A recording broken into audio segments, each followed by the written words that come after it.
નમસ્કાર ખેડૂત મિત્રો, હું જીતેન્દ્ર બારડ મોડર્ન કોકોનટ ફાર્મિંગમાંથી આપ સૌનું હાર્દિક સ્વાગત કરું છું.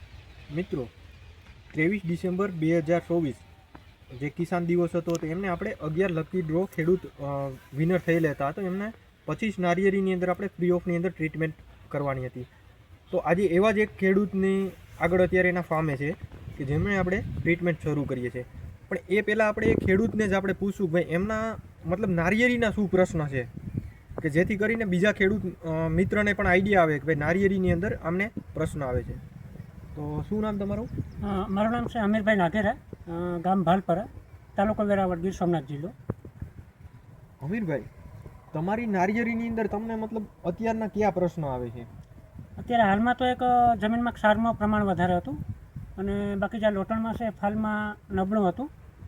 એ વિશે મેં પ્રશ્ન કરેલ ભાઈને અને સંતોષકારક જવાબ આપી અને ટૂંકમાં મને જે સૂચવેલ અહીંયા દવાની ટ્રીટમેન્ટ કરેલી છે અત્યારે હાલમાં. ખેડૂત મિત્રો, જેમ કે અમીરભાઈનો એક પ્રશ્ન છે જમીનની અંદર ક્ષારનું પ્રમાણ. તમે જોઈ શકો વિડીયોની અંદર કે આ જમીનની અંદર છે ને ક્ષાર ઉપર જ આવી ગયો છે. ક્ષારનું પ્રમાણ કેમ વધે? જેમ કે આપણું જે પાણી હોય, આપણે જે કૂવા અથવા તો બોરમાંથી જે પાણી આવતું હોય તો એના TDS હાઈ હોય, એનું ક્ષારનું પ્રમાણ, એનું જે PPM હોય, ક્ષારનું પ્રમાણ વધારે હોય, તો એના લીધે જમીનની અંદર ક્ષારનું પ્રમાણ વધતું હોય. જમીનની અંદર જો ક્ષારનું પ્રમાણ વધારે થાય ને તો pH અનબેલેન્સ થઈ જાય, અને pH અનબેલેન્સ થઈ જાય જમીનનો, તો એને લીધે જે જમીનની અંદરથી જે ખાતર આપણે કોઈ પણ નાખતા હોય તો એનું રિઝલ્ટ ના મળતું હોય, અથવા તો જે અલભ્ય સ્વરૂપની અંદર જે ખાતર પડેલું હોય તે લભ્યની અંદર ફેરવવાની અંદર પ્રશ્ન રહેતો હોય. તો જો જમીનની અંદર ક્ષારનું પ્રમાણ હોય તો ખેડૂત મિત્રો 2 અથવા દર મહિને અથવા 2 મહિને તમારે પાણીનું TDS માપી લેવાનું. જો એની અંદર 600થી ઉપર TDS આવતો હોય તો તમે એમની અંદર સિલિકોન પીવડાવી શકો, જેથી કરીને ક્ષાર તૂટીને જમીનની ઉપર આવી જશે અને પાણી પાતળું થઈ જશે અને જમીનને પોષી બનાવશે. તો આના લીધે ઘણો એવો ફાયદો થશે, જેમ કે pH બેલેન્સ કરવામાં કામ કરશે. પ્લસ કરીને કે જે જમીનની અંદર ક્ષાર હોય તો જે આપણા તંતુમૂળ હોય કોઈ પણ પાકના, તો એની ઉપર ક્ષાર જામી જતું હોય તો એ છૂટો પડી જશે. તો એ તમે કરી શકો. અને બીજો પ્રશ્ન હતો અમીરભાઈનો કે ફાલનો પ્રશ્ન. તો જનરલી આપણું જે ગયું ચોમાસું છે તો એમની અંદર ફૂલતા પોટાની અંદર લાંબા સમય સુધી વરસાદ રહ્યો હતો, અને એ વરસાદના લીધે એ પ્રશ્ન રહ્યો હતો કે ખોટા થવાનું, ફાલ ખરવાનો, બરાબર છે કે ભાઈ નારિયેળ 2-5 રહ્યા છે તો એ ખોટા થઈ જતા હોય અથવા તો ફાલ ખરી જતો હોય. તો એમની અંદર તમે જે રેગ્યુલર માવજત કરો છો તો એ માવજતને થોડી ઘણી વધારવાની જરૂરિયાત પડશે, બરાબર છે, જેથી કરીને જે ફરીથી જેવો હતો એ ટાઈપનો ફાલ તમે કરી શકશો. જનરલી કેવું હોય કે નારિયેળીની અંદર માવજતની અંદર આપણે ખાતર નાખતા હોય તો જરૂરિયાતથી વધારે અથવા તો જે જરૂરિયાત છે એ નથી નાખતા હોતા.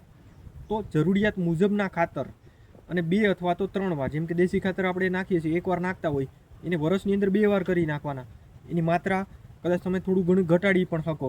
અને એ નારિયેળી હોય, નારિયેળી છે તો આપણે જનરલી આખા ક્યારાની અંદર નાખતા હોય, એની જગ્યાએ નારિયેળી જે હોય ને એની આજુબાજુની 6 ફૂટની રેન્જની અંદર પણ તમે ખાતર નાખો છો તો પણ તમને પરિણામ મળશે. પરિણામે ખાસ એવું કે જે વેસ્ટ ખાતર જતું હોય એ આપણે બીજી વારની અંદર ઉપયોગમાં લઈ શકશું. તો એ એક કરી શકો. રાસાયણિક ખાતર આપણે જે ઉપયોગ કરતા હોય તો એને મતલબ 4-4 મહિને ઉપયોગ કરી શકો. જેમ કહીને કે ભાઈ આપણે આમની અંદરથી ઉત્પાદન લઈએ છીએ એ મુજબ આપણે એમને પોષણ નથી આપતા હોતા, અને પરિણામે નારિયેળી ફાલ મૂકી દેતી હોય. અને જે પત્તું હોય એમની અંદર જે સફેદ માખીનો જે એટેક વધી જતો હોય એના લીધે પત્તું કાળું થઈ જતું હોય, તો સફેદ માખીનો એટેક દેખાય ત્યારે જ એમની અંદર છંટકાવ સફેદ માખીની દવાનો કરવો, અને સાથે નીમનો રેગ્યુલર સ્પ્રે કરવો, જેથી કરીને દાગની અંદર અને પાન ક્લીન કરવાની અંદર જોરદાર પરિણામ મળશે અને પ્રકાશ સંશ્લેષણની ક્રિયા વધશે. તો આ જે હમીરભાઈના પ્રશ્નો હતા એના વિશે એમને આપણે માહિતી આપી હતી. તો એ માહિતી તમને કેવી લાગી?